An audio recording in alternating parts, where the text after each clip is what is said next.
दुनिया के सबसे पुराने धर्म जिसकी छत्रछाया में न जाने कितने धर्म पल रहे हैं, तो फिर ऐसा क्यों है कि उस धर्म में स्वयं इतनी ताकत नहीं है कि वो अपने ही लोगों को जोड़ कर रख सके। प्राचीन काल में हिंदू धर्म को 4 वर्णों में बांटा गया था, जो कि ब्राह्मण, क्षत्रिय, वैश्य, शूद्र के नाम से जाने गए। उस काल में इन वर्णों की सबसे बड़ी विशेषता ये थी कि ये चारों वर्ण समाज के लिए एक समान थे। चलिए जानते हैं कि इन वर्णों की आवश्यकता क्यों है।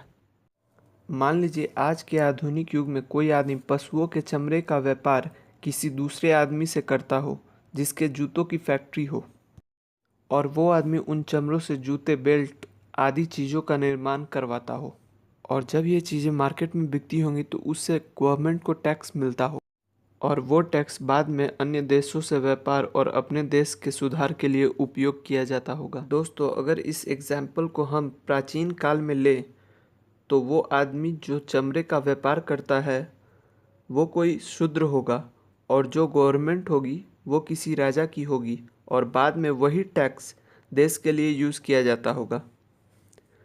तो सोचिए दोस्तों, अगर किसी एक जाति से देश को इतना टैक्स आता होगा तो सभी जातियों से कितना टैक्स आता होगा। शायद यही वजह थी कि प्राचीन काल में भारत को सोने की चिड़िया कहा जाता था।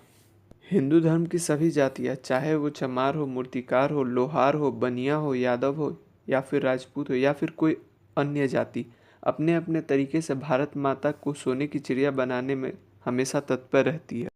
दोस्तों, अंत में यही कहूँगा कि बुराई जाति में नहीं, हमारे सोच में है। इसलिए सोच बदलिए, देश बदलेगा।